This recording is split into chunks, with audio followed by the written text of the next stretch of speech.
Баршаңызға сәлем. Бүгін сіздерге өте дәмді әрі пайдалы кәді қосылған икра жасайтын боламыз. Қысқыға өте пайдалы, нанға жағып жесеңіздер, керемет дәмді болып шығады. Менімен бірге жасап көріңіздер. Ең алдымен бізге қызанақ 2 килограмм, және де сәбіз теркадан өткізілген, және де ұсақтап тұралған сарымсақ қажет болады.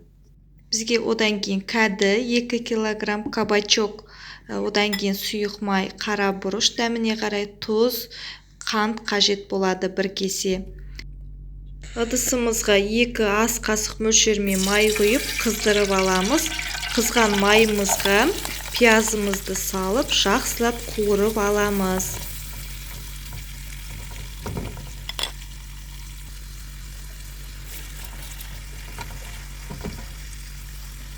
Келесі теркадан өткізілген сәбізімізді салып, жақсылап 2 минуттай қуырамыз.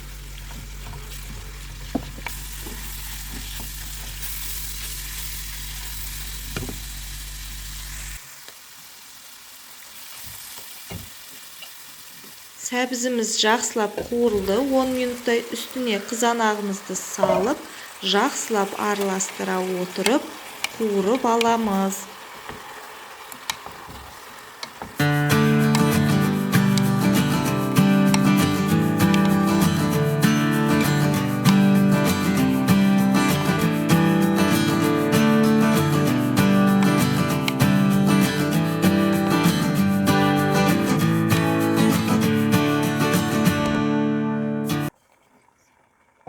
Келесі кәдімізді саламыз, кабачок деп атайды.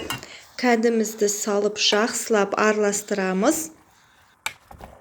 2 минуттай қуырып аламыз.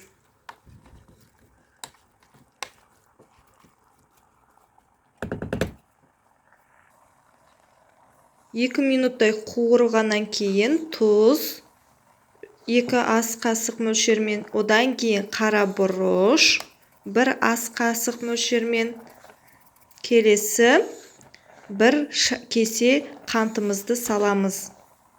Жақсылап араластырамыз.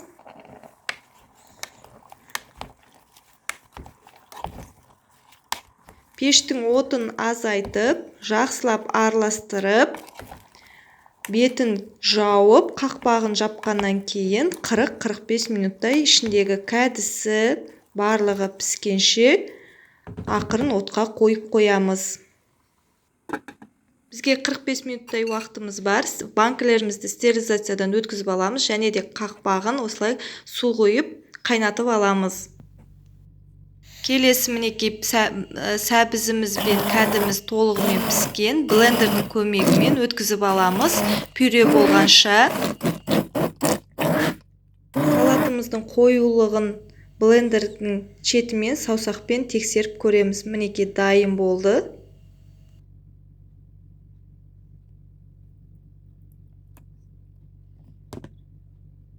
Келесі стерилизациядан өткен банкілерімізге құя бастаймыз ақырындап. Дайын болған икрамызды осылай банкілерімізге құйып шығатын боламыз. Банкіміз сәл толған кезде сілкіп-сілкіп жіберіп, қақпағын мықтап жауып аламыз.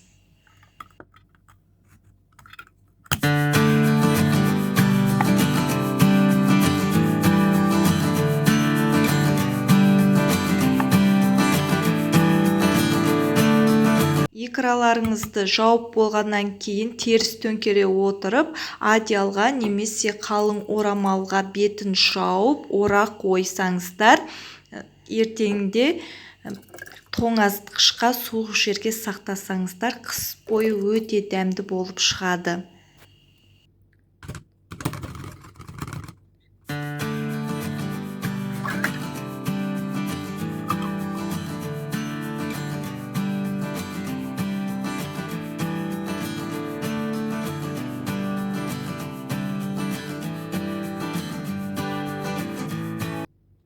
Икрамызды толығымен дайындап болдым. Менің кеңестерім сіздерге ұнап жатса, лайк басып, пікір қалдырып, тіркеліп алыңыздар.